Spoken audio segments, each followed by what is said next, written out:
Good morning, everyone. Thank you for coming. My name is Damian Williams, and I'm the United States Attorney here in the Southern District of New York. Today, I'm announcing that my office has obtained a 3-count indictment charging Senator Robert Menendez, his wife Nadine Menendez, and 3 New Jersey businessmen, Wael Hannah, Jose Uribe, and Fred Davies, for bribery offenses. The investigation that led to these charges has been run out of the Southern District of New York. The indictment alleges that between 2018 and 2022, Senator Menendez, the senior U.S. Senator from New Jersey and the chairman of the Senate Foreign Relations Committee, and his wife Nadine Menendez, engaged in a corrupt relationship with Hannah, Uribe, and Davies.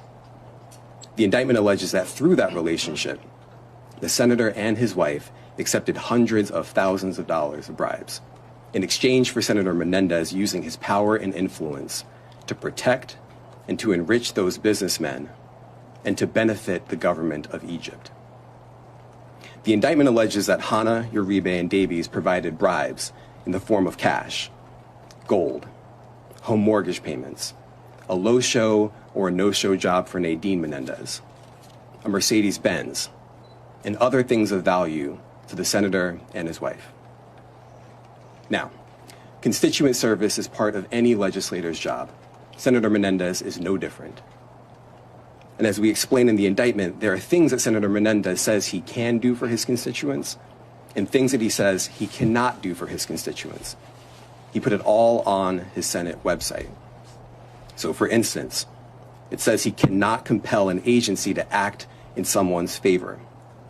It says he cannot influence matters involving a private business. It says he cannot get involved in criminal matters or cases, period.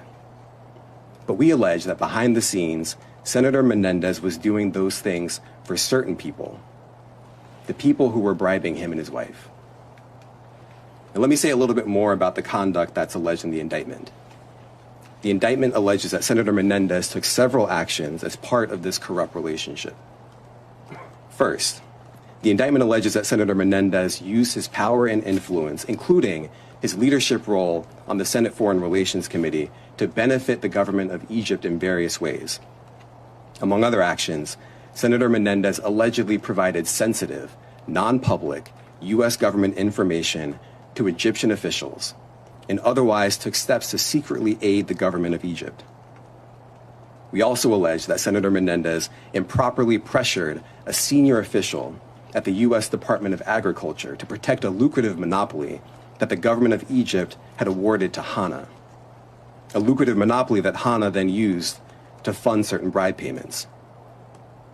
Second, the indictment alleges that Senator Menendez used his power and influence to try to disrupt a criminal investigation and prosecution undertaken by the New Jersey Attorney General's office related to an associate and a relative of Uribe. Third, the indictment alleges that Senator Menendez used his power and influence to try to disrupt a federal prosecution of Davies in the District of New Jersey in 2 ways. First, by seeking to install a United States attorney who he thought could be influenced with respect to Davies, and second, by trying to influence that office to act favorably in Davies' case. And as we allege in the indictment, the senator agreed to do these things and use his power in this way because Hannah was paying bribes, because Uribe was paying bribes, and because Davies was paying bribes. Fortunately, the public officials the senator sought to influence did not bend to the pressure. That's a good thing. Now, as part of this investigation, special agents with the FBI executed search warrants on the residence and safe deposit box of Senator Menendez and Nadine Menendez in New Jersey. When they got there, they discovered approximately $500,000 of cash stuffed into envelopes and closets. Some of the cash was stuffed in the senator's jacket pockets. Some of the envelopes of cash contained Davies' fingerprints or Davies' DNA. That's not all. Agents also discovered a lot of gold that was provided by Davies and Hannah. And the FBI, of course, found the Mercedes-Benz that Uribe had provided them.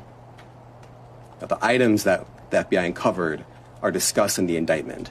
which I encourage all of you to read carefully. Let's take a look at just some of the items. So as you can see here, this is the Mercedes-Benz that we allege that Uribe provided as part of the scheme. What you see here are 3 kilograms of gold.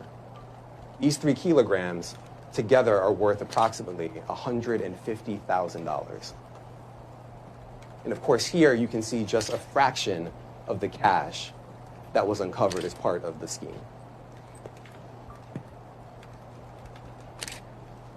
Now I want to make a couple of things very clear. First, my office remains firmly committed to rooting out public corruption without fear or favor and without any regard to partisan politics. That's in our DNA. Always has been, always will be. And second, this investigation is very much ongoing. We are not done. And I want to encourage anyone with information to come forward and to come forward quickly. And they can do that by reaching out to the FBI's tip line at 1-800-CALL-FBI. Now, a case of this magnitude requires tremendous partnership. And I want to thank our partners at the FBI who have been with us since day one and have been absolutely incredible every step along the way. I also want to thank our partners at the IRS for their assistance in this investigation. I want to thank our colleagues from around the Department of Justice, who are far too many to name here and to thank specifically, but they have also been invaluable. And of course, I want to thank the career prosecutors from my office who are handling this investigation. They have done tremendous work. Eli Mark, Laura Pomerantz, Dan Richenthal, Paul Monteleone, and their supervisors, Rebecca Donaleski and Maureen Comey, the chiefs of our office's public corruption unit. I now want to invite up to the podium FBI Assistant Director in Charge, James Smith. Jim.